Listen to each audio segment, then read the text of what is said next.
You don't need love from your children. You need your children's love.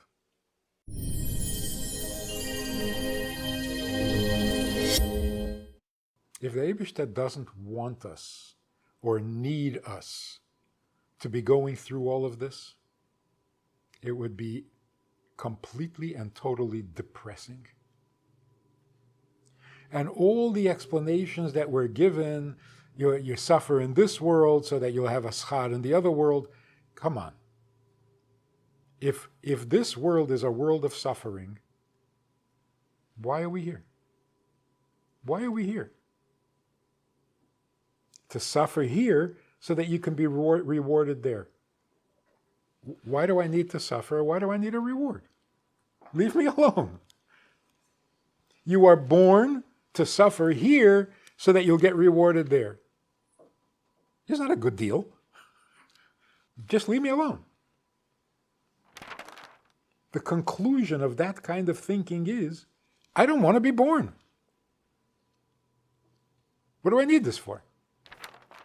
If I mess up, I'll suffer terribly. If I don't mess up, I'll go back to where I came from. What kind of deal is this? Every neshama is in Shamayim. You leave Shamayim to suffer so that you can go back to Shamayim.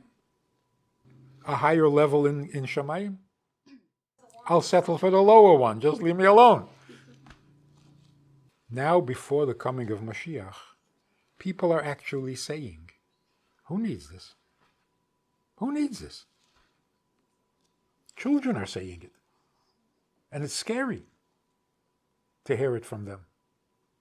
You ask your child to do something, and the child says, did I ask to be born? I didn't ask to be born. Isn't that scary? But you don't want to be born? As long as I'm here, I'll hang around, but don't give me jobs to do because... So what is that? That is the symptom of not knowing that we are here for a purpose. If I'm not here for a purpose, I don't know why I'm here. Who needs this? The Eibishter is Teva HaToiv, and he created you to do you a favor. You want to do me a favor? Don't create me. How is this a favor? 2,000 years of Golas? Big favor, thank you very much. Oh, when you go back, when I go back, I was there. Leave me there. If we take out this little ingredient, the Eibishter needs you to be here. Take that out of the picture. You destroy the whole world. If he doesn't need me to be here, I certainly don't need to be here. So, call it off. What you're left with, you have no breda, you have no choice. You have to say, there's a schar, and there's a einish, and you better watch it. In other words, too bad, behave yourself or you'll suffer some more. Please, what is this? How did I get into this mess? I'm leading up to something here. One of the biggest contradictions, the Eibishter puts us through horrors, especially the last couple of years. It's all good. It's all good. No, it's not good. It's really bad, and the really bad needs to be fixed.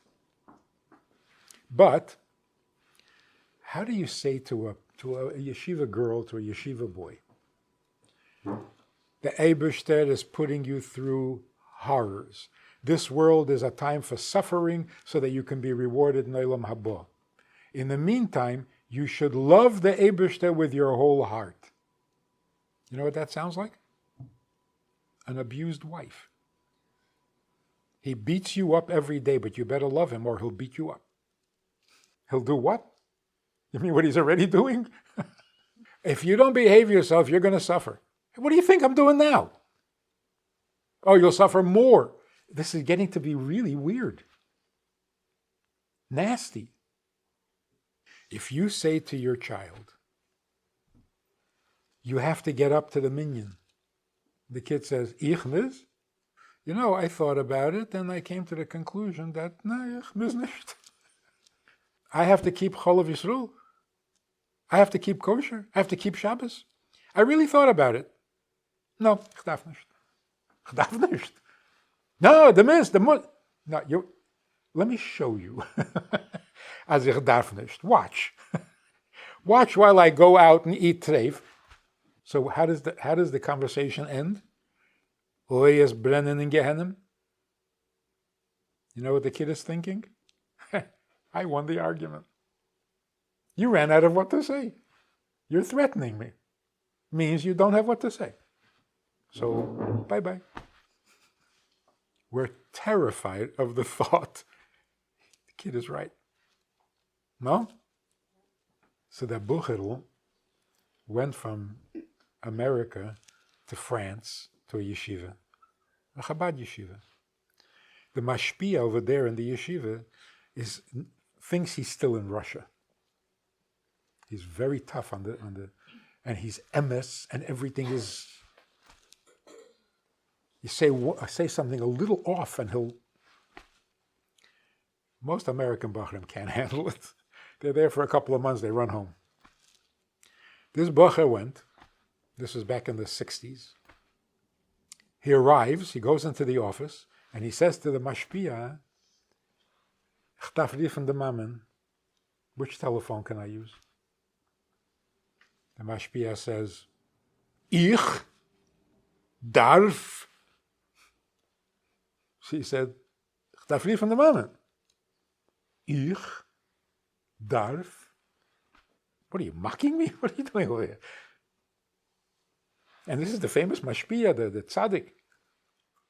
But he understood. So he said, no. The mame darf, as ich soll riefen. Which phone can I use? So the mashpia said to him, das is it. Does a teenage boy who arrives in France need to call his mother? No. He really doesn't. Does his mother need him to call? Yes, she really does. So the mashpia said to him, the mame is sitting on Spilkis, wants to know if you arrived safely, and you have the chutzpah to say ich darf? You're headed for disaster. The Eibishter says, keep my mitzvahs, and you say ich darf sein for him, you're finished. What kind of chutzpah is this? Mitamol, it's dan teure, dan mitzvahs? So why don't you say the truth? The Eibishter war zu Herren von der Ameide Ani. Die darf sagen Ameide Ani, die darf's gar nicht. Who are you? So instead of saying, the Eibishter doesn't need anything, but we need lots of things. What's real? What's real? The Eibishter needs, that's real. You need? Till tomorrow you'll change your mind, you won't need it. So it really makes a huge difference if you say, the Eibishter darf Herren von dir, the Eibishter will von dir, die darfst? Don't lie. So in a sense, not having another God means there's one Eibishter, there's one Torah, there's one need. You think you also have needs? It's an Avodah Zarah. Only Abba Shefer can have needs. Does this make sense? I mean, really, is this convincing? If you create a whole world, you don't need anything? Does that make sense? The Eibishter baschaffen the ganze Welt, es ha-shamayim, ve'es ha'oretz, and he needs nothing. What is he, playing games? So a little boy in Crown Heights heard me saying something the Eibishter needs. He said, the Eibishter doesn't need, he just wants. I said, the Eibishter wants something he doesn't need? And the boy said, oh, no, okay, never mind. Even a human being shouldn't want what you don't need. But the Eibishter, he doesn't need anything. He just wants.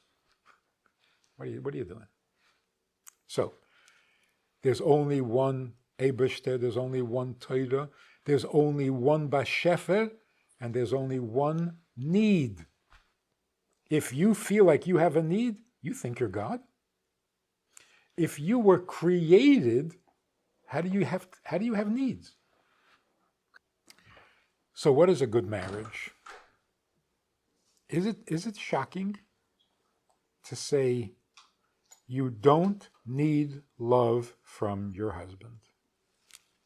If you want to be married, you have to be perfect.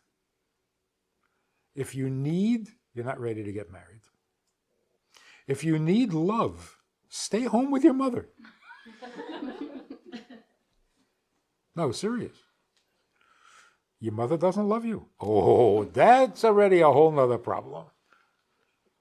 But if you need love, don't think you're going to get it from your husband. It doesn't work. Your husband cannot make up for the love you didn't get from your mother. So if you still need love, you're not ready to get married. Did you ever hear a mother say to her children, "You don't love me? I don't care. You're not the only children in the world. Neighbors' children love me. And they're cuter than you." Why would no mother ever say that? Because mothers are not that honest. No mother would ever say that, because no mother needs love from her children. That would be so immature. You don't need love from your children. If you're healthy, but you need your children's love. Try it again. It's an oxymoron. You don't need love from your children.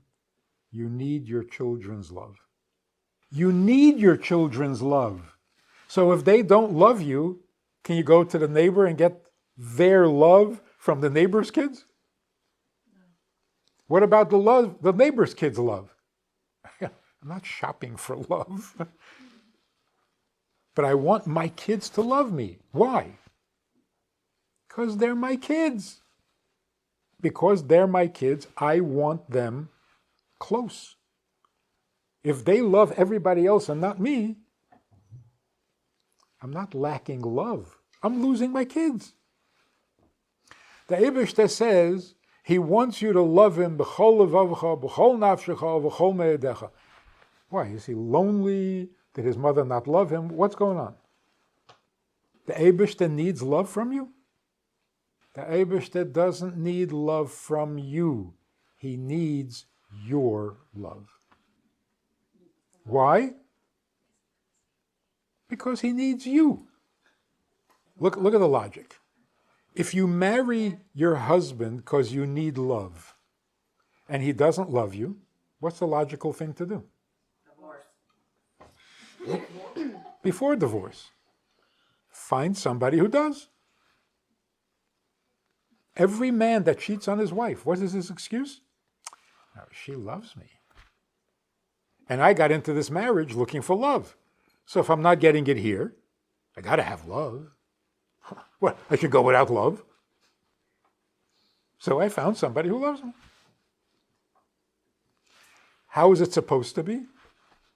You don't marry your husband to get love. You marry your husband to get him. Once he is your husband, you want his love, you want his time, you want his respect, you want his money. You want everything about him because he's him. But if it's not him, you don't need any of that. The Eibishter says to us, I created the whole world because I need you. If I don't have you, I don't need shamayim, I don't need oretz, I don't need mountains, I don't need any of that. A very good analogy. A guy waits a long time until he finds his bashert, and they agree to get married, and he is very excited. He hires the best chef in the world to make the food for the wedding. He rents out the most expensive place in the south of France for the wedding site. He hires the greatest musicians, the most expensive, the greatest photographer, and he runs around boasting. He's so proud. Oh, just wait. This chef, unbelievable. This place, wait till you see this place. 2 weeks before the wedding, she decides she doesn't want to marry him. Is he still proud of the chef? The musicians? The flowers? No. He's got to figure out a way to dump all of that and get rid of it. When he is your husband, everything about him becomes important. If he's not your husband, none of that is important. You know the famous expression, father protecting his daughter, for example. Yeah? So if you harm a hair on her head, I will kill you. And you say, one hair? You'll kill me for one hair? Are you crazy? What are you so hung up on hair? How about if I harm somebody else's hair? So what's with you? If I harm 10 hairs on somebody else, you don't care. One hair on her, you care? Make up your mind. Is hair important or not? Hair is not important. She is important. The Eibishter needs us to love him. Yes, because we are his. Not because he needs love. That's a marriage. Marriage means you have to be in my life. For what? For nothing. I'm not using you to get to something else. Marriage means you need to be in my life. Well, what if I don't love you? I don't need love. I just need you. What if I have no money? Okay, that's a problem. No, if he has no money, fine. You want him, not his money. Problem is if he does have money, but he won't give it to you, then something's wrong. If he does have love, but he doesn't love you, then you're losing him. But if he has no love, he's not the loving type. You don't care, because you know you have him. So a very painful example.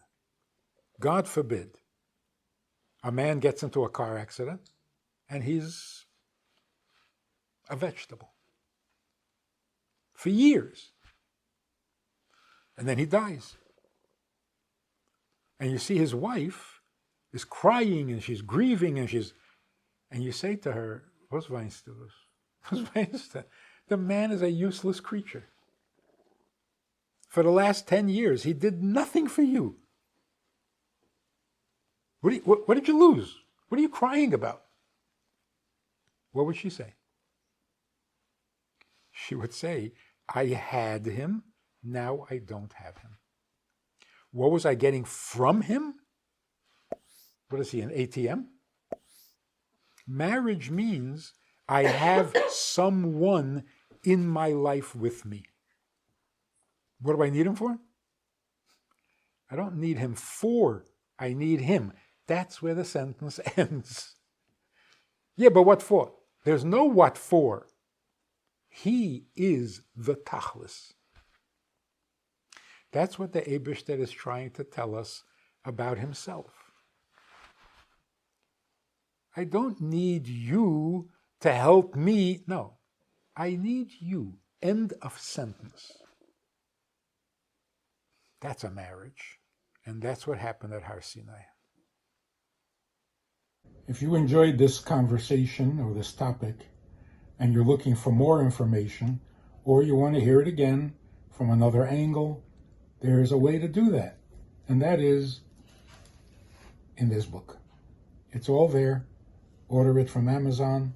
You can read it, reread it, and share it.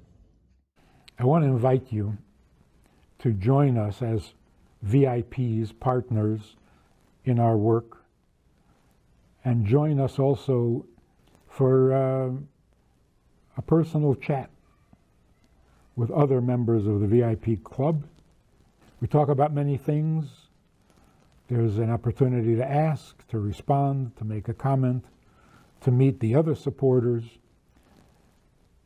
And together we can really make a difference in Jewish life and in life in general. So join us. It's goodtoknow.org. Log in, call, make contact, and join us with the VIPs.